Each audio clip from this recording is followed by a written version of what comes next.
The lawyer had barely finished reading the fourth line when Camilla's son stopped him. "Read that again." But Prince William wasn't looking at the legal document anymore. He was holding out a ring of 3 antique keys. He wasn't offering them. He was taking them back across the table.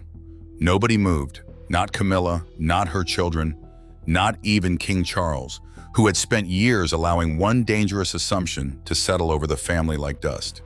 Ravensmere belonged to them. The morning ambush. No motorcade, no royal announcement, and no flashing lights. Just one dark vehicle going through the eastern gates. It was 8:46 in the morning.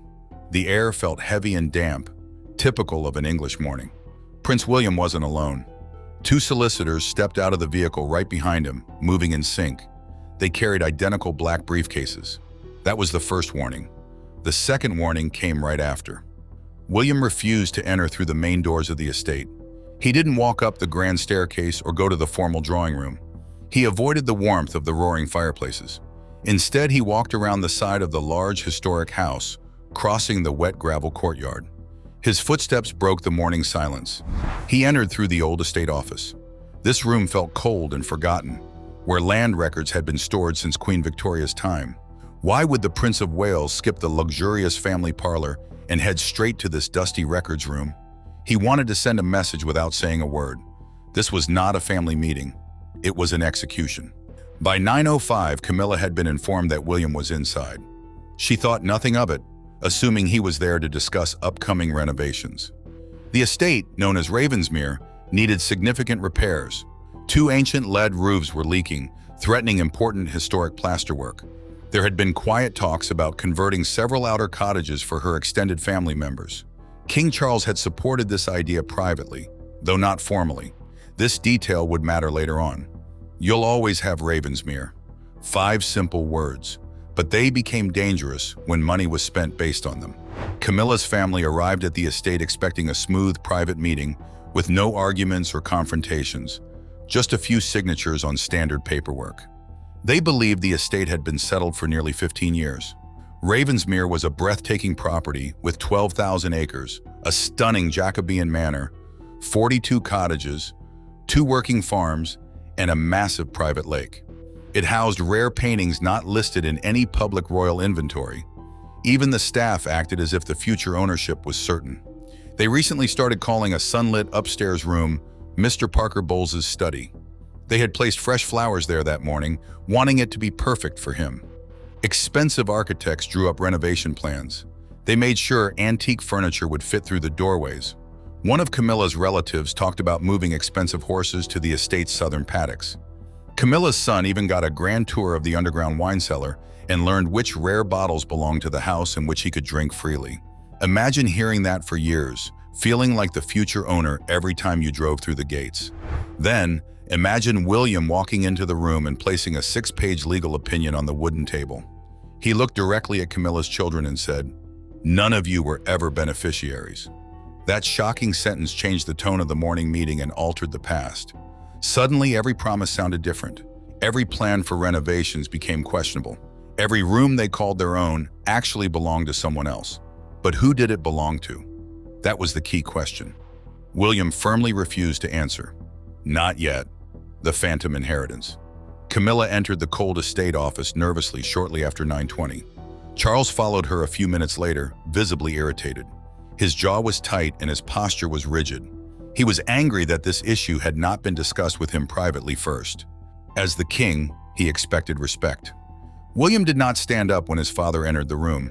This detail alone made the atmosphere very tense. He stayed seated beside his lead solicitor, relaxed yet guarded. One hand rested on a faded, cracked leather folder. Charles looked down at the table and at the folder. He recognized the faded gold crest. It belonged to his grandmother, the Queen Mother. At that moment, the confidence disappeared from the king's face and color drained from his cheeks. Charles had not bought Ravensmere. He didn't purchase it with his own money or receive it as a gift from the state. It was not even standard crown estate property that belonged to the ruling monarch.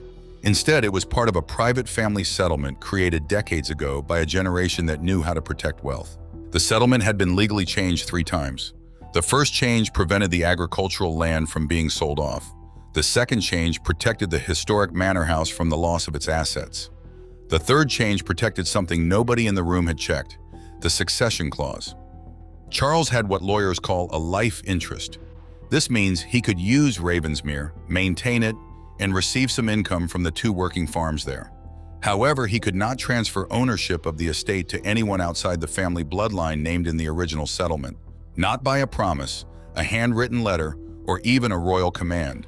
The King of the United Kingdom could not give away this house. Camilla's daughter shifted in her chair and asked the obvious question. If His Majesty controls the estate during his lifetime, why can't he choose what happens to it after? One of William's solicitors opened the faded leather folder. The sound of the crinkling paper was loud in the quiet room, because that choice was legally taken away from him before his marriage. There was absolute silence, the kind of silence that rings in your ears. This decision was made before the royal wedding, not after. Someone in the royal family anticipated this exact fight years before anyone else did. Everyone expected William to say his grandmother's name, Queen Elizabeth II. He didn't. The legal amendment was signed and notarized in late 1999, 3 years before the Queen Mother passed away, and 6 years before Charles married Camilla in 2005. Next to the Queen Mother's shaky signature was another bold signature, Princess Margaret's. Now the atmosphere in the room was not just legally tense, it felt deeply personal. The bloodline trap. Princess Margaret was one of the original trustees of the estate. She was known for her sharp eyes and was suspicious of outsiders. Margaret fiercely protected the family's private property. Documents that are now available show that she raised a serious concern at a trust meeting. She was worried that Ravensmere could easily end up in a new family through a future marriage not approved by the original settler. She didn't mention anyone by name, not even Camilla. She didn't have to. The legal wording she required was harsh and left no room for doubt. The solicitor read it out, his voice flat. No spouse, no child of a spouse, nor any descendant unrelated by direct blood to King George VI shall ever gain permanent title, controlling interest, or beneficial ownership of this estate. Camilla's children weren't named specifically, but that made the situation even worse. They were excluded as a whole concept before they even knew the estate existed. Charles leaned toward the solicitor, visibly angry. I was never told about this specific clause. William looked up, staring directly at his father. You signed a sworn acknowledgement of it. This was a heavy blow for Charles. The solicitor slid a photocopy across the table, showing Charles's signature at the bottom, clearly dated November 1999. Something felt off. If Charles had signed this document, how could he believe that Ravensmere could go to Camilla's family? How could he have made those promises? Charles picked up the paper, his hands shaking slightly. He turned it over and looked at the date again, then back at William.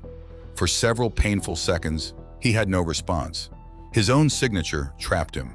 The solicitor cleared his throat and explained that the acknowledgement was buried deeply in a complex financial restructuring plan. This plan involved 6 different royal properties. Ravensmere was only mentioned twice in the entire 100-page document, once by its obscure legal number and once by an old name that the family hadn't used since 1936. Charles may have signed without understanding the full meaning of the clause. Or worse, he might have known what it meant and thought he could change it later. There was another big problem. The clause could be changed, and that's what Camilla's legal team and her family had hoped for all along. All Charles needed to change it was the surviving estate trustee's written consent.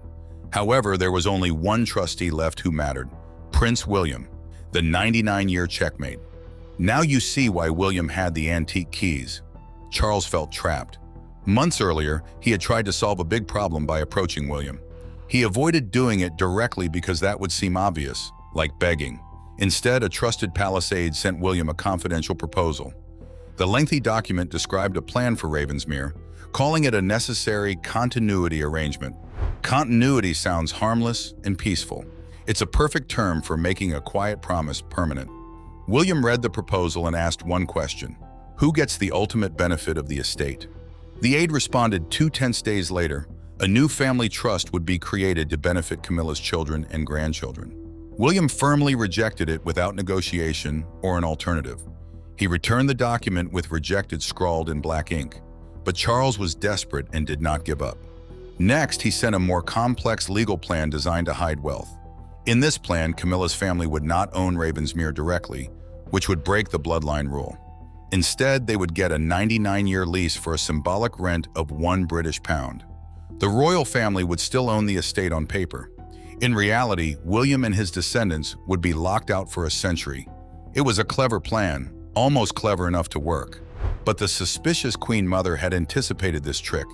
Hidden in the original trust paperwork was another trap. Any lease longer than 21 years required written approval from all living trustees. William rejected this second proposal too, shutting the door completely. That should have ended the hidden conflict, but it didn't. 3 weeks later, private construction contractors arrived at Ravensmere. They were not there for emergency repairs. They came to conduct a detailed residential survey. They measured the west wing and inspected the historic kitchens for modern upgrades. They also assessed if the old nursery corridor could be converted into luxury family apartments. Nobody informed Prince William. They thought he wouldn't notice. The fatal paper trail. William noticed something unusual in the estate maintenance accounts. A large invoice for an architectural survey, totaling $18,400, was hidden among routine expenses for roof repairs and agricultural work. The description on the invoice caught his attention: future occupancy, adaptation, and spatial planning. He wondered who would be occupying this space in the future. Concerned, William requested all recent invoices, receipts, and work orders related to Ravensmere. After days of searching through the documents, he found a huge order for custom-built furniture. This included mahogany shelving, a temperature-controlled wine tasting room, and 2 luxurious bathrooms designed for full-time residents. He noted that the delivery paperwork listed Parker Bowles as the authorized recipient, not King Charles or Queen Camilla. In the cold estate office, Camilla argued that no one had tried to take anything legally. She claimed the surveys were just preliminary and that the furniture had not yet been installed. She reminded William that no formal lease had been signed. While this was technically true, William's real concern was proving they had prepared to inherit something they weren't entitled to. Camilla's son angrily pushed a folder away from him, insisting they acted on direct assurances. William replied quietly, "Assurances are not legal ownership." Everyone in the room knew the source of those assurances was King Charles. King Charles turned to William in anger, saying the situation could have remained private. William responded, it was private until illegal trust funds were used for this. This was a critical point King Charles couldn't ignore. Royal families can manage public scandals, but financial records expose the truth. William had to challenge the spending as part of his responsibilities as a trustee. Seeing William's determination, Camilla realized this problem was larger than Ravensmere. Similar rules governed many royal properties. If William was willing to investigate this one case, what else might he uncover? This thought shifted her approach. She stopped arguing about rights and furniture and asked William a vital question. If we are barred from this estate, who will inherit it instead? William did not answer her directly. He just signaled to the solicitor to continue. The ultimate betrayal and the final reveal.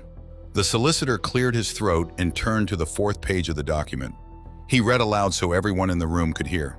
When King Charles eventually dies, Charles's life interest will end. The whole Ravensmere estate will then go to the next eligible beneficiary chosen by the active trustees. Camilla's daughter interrupted, sounding relieved. Well, that's obviously William. He's the heir. It made sense that it was William, but just 9 days earlier, he had legally given up his claim to the estate. Nobody in the room knew this. Not King Charles, not Camilla, and not even the palace advisors. Why would Prince William fight hard to keep control of the estate, but then refuse to inherit it himself? He didn't want the massive house or the trouble of its ancient roofs. He just wanted to control what happened to it and ensure it didn't fall into the wrong hands. By legally renouncing his claim, he activated a little-known contingency clause that had been inactive for 27 years. The estate would go to the next royal sibling mentioned in the Queen Mother's original 1999 amendment. Everyone in the room was tense. Prince Harry? No, Harry's name wasn't in the document. Princess Anne? Yes, she was named, but had also given up her claim in a sealed declaration to the trust. She didn't want the responsibility. That left only one person in the royal family, Prince Andrew. King Charles worried for a moment. Giving the estate to Andrew would cause a public relations nightmare. Then the solicitor turned the last page. Andrew had been ruled out because of a strict rule triggered by his decision to step back from royal duties. So who was left? Prince Edward. At that moment, Camilla's son leaned in and said, "Read that again." The solicitor repeated it confidently. Prince Edward, the quiet Duke of Edinburgh, would be the new owner of the Ravensmere estate. But that wasn't the end of the surprises. Edward had known about this for weeks, thanks to William. He quietly accepted the inheritance without any public celebrations or media attention. Instead, he added one strict condition to his acceptance. Ravensmere would not be his private home. Instead, its farms, cottages, and all its income would go into a new charity. This charity would help wounded military veterans, support bereaved military families, and provide shelter for young people aging out of foster care. The Grand Manor House would become a peaceful home for families of active service members receiving long-term medical treatment. Edward inherited the estate, but then immediately gave away everything it could earn for him. This shocked everyone in the room. Camilla's family didn't just lose Ravensmere to a future king. They lost it to a humble man who chose not to treat it as personal property. King Charles sat frozen, staring at the final proposal on the table. Charles had privately promised a large estate to part of his new family. Now that estate would forever carry his younger brother's name through a charity. Each restored cottage on the property would show that Charles's royal promises meant nothing. Every military family welcomed through the gates would remind everyone that Edward turned a huge royal inheritance into public service, while others were busy planning luxury upgrades for themselves. William slid 3 antique keys across the wooden table. He didn't give them to Camilla. He handed them to Prince Edward's solicitor. The heaviest key opened the archive room. The second key opened the manor's front doors. The smallest key opened a historic chapel on the estate. Edward had only visited this small chapel once as a boy with his grandmother. The signed trust agreement said this chapel would be the only part of the 12,000-acre Ravensmere estate reserved for his family, not for living or vacationing, but to remember her. Charles finally spoke up, his voice weak. "You arranged all of this without telling me." William replied gently, as if he had won a big battle. "You already made your own arrangements, father." This was the ultimate humiliation for King Charles. Neither a public uprising nor the press defeated him. Instead, he was quietly beaten by his own mistakes. A forgotten signature from 1999 and broken promises he couldn't keep trapped him. He was outsmarted by his younger brother, who took the estate and made it valuable for others. Camilla, still shocked, asked, "What happens to the rooms we already prepared? The ones we paid for?" The head solicitor closed the folder slowly, a sound that signaled finality. "They will go back to the original estate inventory. The custom shelving would be removed. The Parker Bowles private study name would disappear from conversations. The wine collection would remain locked away. Even the flowers arranged that morning would be taken out the back door before sunset." By evening, the nameplate on the upstairs door was unscrewed. No official announcement was made from the royal palace, and no public statement corrected the assumptions made by Camilla's family. Visitors driving past the gates saw nothing unusual. Inside the manor, one important thing changed. The 3 antique keys no longer hung beneath King Charles's portrait in the hallway. They were now in a simple wooden box beside a photo of the Queen Mother. On top of the keys was a note from Prince Edward with 7 powerful words. "Let this house belong to those who need it." So who really won that cold morning? Was it William who set the trap? Was it Edward, who quietly gave away the estate? Or was it the clever, cautious woman who locked everything away in 1999? Leave your thoughts in the comments below. And don't forget to subscribe to Vintage Expose. The palace thought they were arguing over a country house. But as we saw, the final key unlocked something much more significant.